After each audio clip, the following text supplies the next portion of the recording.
여러분들 기후변화라는 이야기 많이 들으시죠?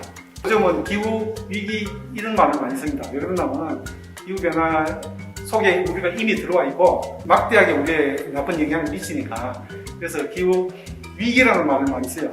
근데 이제 기후위기도 이게 그 강도가 좀 약하니까 기후비상이다.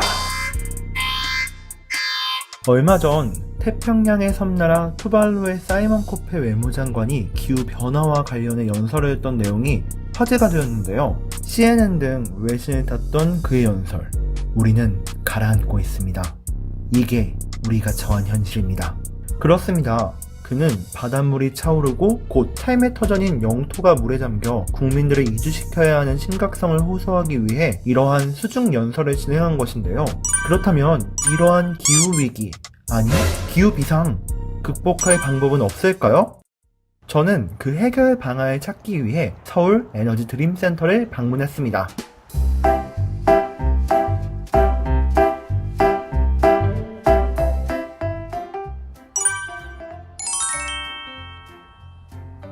서울 에너지 드림센터에서는 다양한 전시 해설이 진행 중이었는데요. 저는 기후변화의 현주소와 대응 방안에 대해서 여쭙고자 해설사님께 설명을 들으며 센터를 관람했습니다. 저는 우선 2층에 위치한 서울 기후변화 배움터를 찾았는데요. 이곳에서는 현재 지구에서 벌어지고 있는 기후변화 현상에 대해 배울 수 있었습니다. 특히 기후변화의 원인과 변화하는 환경, 세계 곳곳의 피해 상황에 대해 알아볼 수 있었어요. 인상 깊었던 점은 단순히 텍스트로 나열되거나 그렇게 하는 것이 아니라 시각적으로 이해를 돕는 다양한 지도와 구조물들이 있어 아이들이 공부하기에도 좋을 것 같다는 생각이 들었던 것이에요.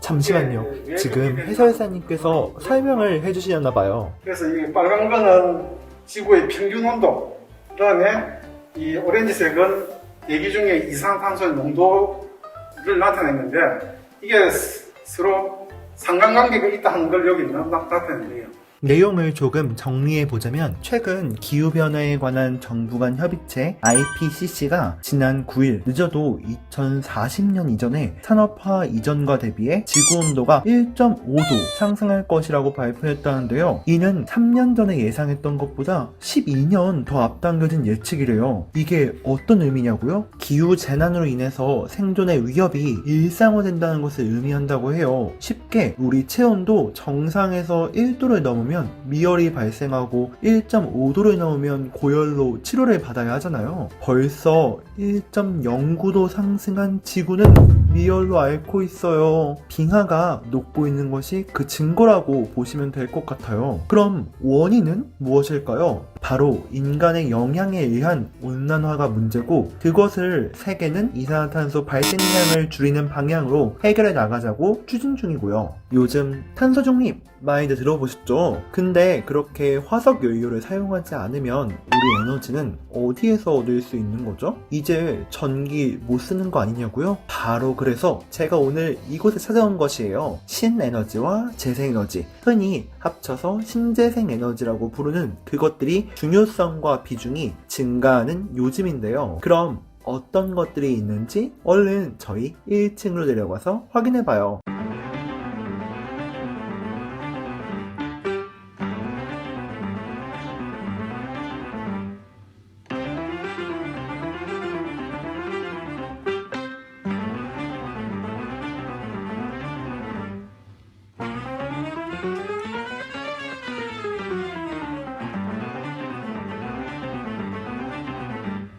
많은 사람들이 녹색 도시를 만들기 위한 아이디어를 1층 전시관 한켠에서 볼 수 있었어요. 그런데 이런 아이디어들 실제 서울에너지공사에서는 테스트하고 있다는 거 있죠? 그래서 선생님, 이곳은 어떤 곳인가요?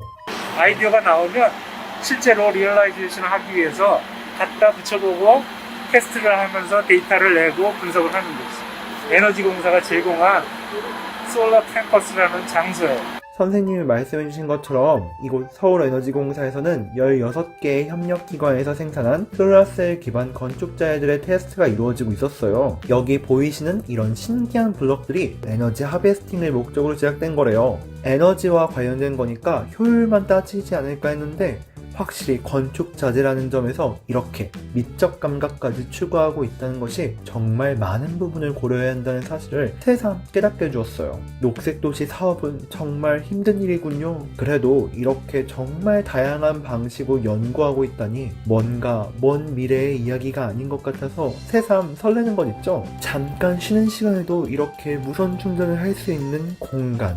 가까운 미래의 대한민국은 정말 살기 좋은 곳이 될 것 같아요. 네, 저는 지금까지 에너지 드림센터와 에너지 공사를 함께 여러분들과 투어했었던 톨이었고요. 이렇게 함께 투어를 해보니까 이 에너지 고수분들과 여행하듯이 배우는 것 속에서 유익함을 얻을 수 있었다라는 것을 오늘의 교훈으로 뭔가 삼고 싶은데, 사실 이 에너지 드림센터 같은 경우에는 나들이를 하면서 가족들과 어린 자녀에게 에너지를 가르쳐주면서 또 에너지를 친근하게 접하면서 그렇게 배울 수 있었던 공간이라면, 이 에너지 공사 같은 경우에는 가까운 미래에 우리 집에도 저렇게 태양광 발전 기계를 하나쯤 설치할 수 있지 않을까라는 기대를 가질 수 있게 만드는 그런 실험적인 공간이었던 것 같아요. 뭔가 제가 대신 막 설레고 그러더라고요. 여러분들 혹시 이렇게 저와 함께 투어하시면서 에너지에 대해서 조금 더 관심이 생기셨다면, 저희 이 서울 에너지 드림센터와 서울 에너지 공사에서 찾아가는 신대는 에너지 투어를 아직도 진행하고 있거든요. 계속 진행하니까 여러분들 관심 있으신 분들은 투어에 참여하시면 좋을 것 같고요. 저는 오늘 이 기후위기 속에서 어떻게 우리가 극복해 나가야 될까라는 질문을 던졌는데, 여기 와보니까 신재생 에너지가 정답이다 라는 해답을 조금은 얻은 것 같습니다. 여러분 어떠셨나요? 저는 지금까지 여러분들과 투어를 함께 했었던 여행 가이드 톨이었습니다. 그럼 모두 안녕. 네, 두 번째 영상은 시민 제작자 김민강님께서 제작해 주셨는데, 네. 오늘 여기를 먼저 다녀가신 것 같아요. 그 그러니까 전에. 저희보다 먼저 다녀가셨는데 네. 감사하게도 오늘 또 와주셨어요. 네. 그렇습니다. 우리 팀장님도 범이나 팀장님과 네. 시민 제작자 김민강님 바로 모셔볼게요. 네. 나와주세요. 네. 나와주세요. 어서 오세요. 네. 안녕하세요. 어서 오세요. 정말 막 오, 밝은 네, 에너지가. 느껴지지 마세요. 네, 알겠습니다. 자제하도록 하겠습니다. 이렇게. 범상치 않아요. 네, 소개를 좀 부탁드립니다. 네. 네, 어서 오세요. 네. 네, 안녕하세요. 저는 어제는 대학생, 오늘은 이렇게 시민 제작자이자 시민 PD로서 연출을 하고, 내일은 아마 영상 크리에이터로서 이렇게 여러분들께 카메라에 얼굴을 비추고 싶은 MZ세대의 대표 주자라고 할 수 있는 캉토리라고 합니다. 캉토리라는 이름이 조금 당황스러우실 수 있는데, 제 이름이 김민강이거든요. 그래서 김민강의 캉, 스토리텔러의 토리, 줄여서 캉토리라고 불러주시면 될 것 같아요. 그 어린이 프로그램으로 바뀌었나요? 시민영상 특이점이 어린이 진짜. 갑자기 막 포로로 막 나올 것 같고, 네. 캉토리가 그래서 캉토리군요. 그러면 보빈 씨는 빈토리가 되겠네요. 포토리. 이거는 윤토리.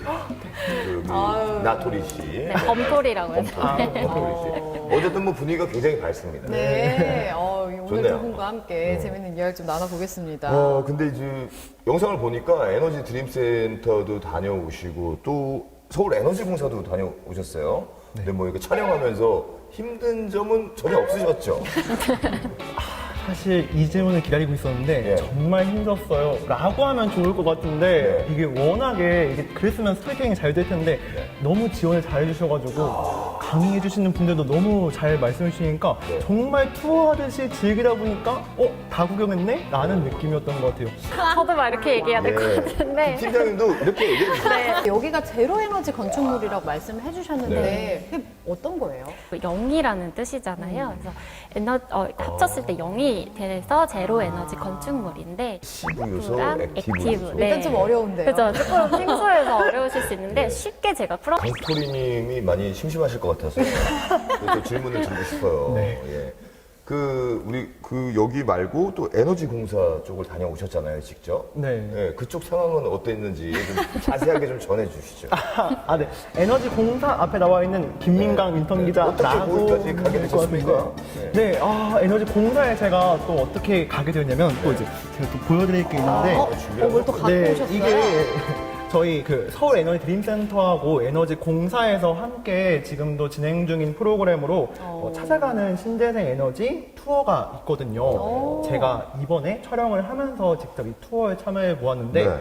그 덕분에 제가 잘 모르고 있던 서울 에너지 공사도 함께 가보았거든요. 근데 정말 좋더라고요. 어땠나요? 어떻게 좋았나요? 이 입구부터가 벌써 딱 들어갔을 때, 네. 난 남달라 하는 그런 포스를 딱 풍기는 거예요. 어떤 점이 그랬냐면은, 이 외관에 있는, 여기에는 지금 창문이 이렇게 디자인적으로 좀 기스듬이 있다면, 거기에는 이제 약간 그 딱 시각적으로 볼 수 있는 색감이라든지 이런 게 되게 다양하더라고요. 제 영상에서도 아까 보셨겠지만, 네. 잠깐 나오는 색깔별로 좀 다르게 되어 있는데, 이게 왜 그런가 하고 보니까, 이게 전부 다 어떤 색깔일 때의 태양광 에너지를 더 잘 받아들이는지 그런 솔라셀 모듈이 달라서 그렇게 지금 테스트를 하고 있는 곳이라고 하더라고요. 정말 더웠고 또 겨울에 컵도 너무 큰 거예요. 아니, 너무 그러신 거 아니에요? 그런가요? 두 분에게 마지막 질문을 드릴 텐데 나에게 기후란 어떤 의미가 있을까요? 우리 캉토리님 먼저 들어볼까요?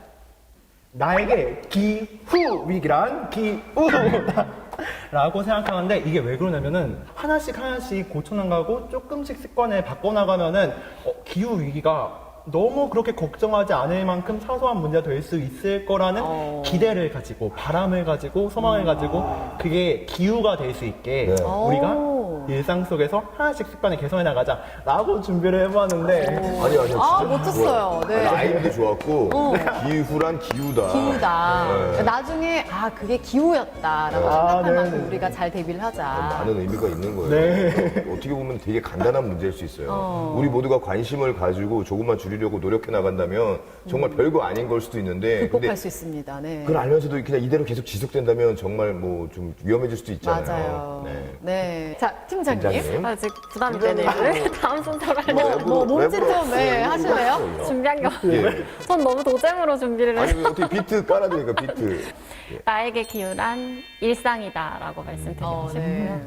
코로나를 겪으면서 우리 일상이 얼마나 소중했는지 그 행복이 얼마나 중요했는지를 느끼고 있잖아요. 네. 네, 기후변화는 저희의 일상뿐만 아니라 정말 생명까지도 위협을 할 거기 때문에 이 소중한 일상을 지키기 위해서 좀 노력을 해야겠다라고 말씀드리고 싶습니다. 네. 예.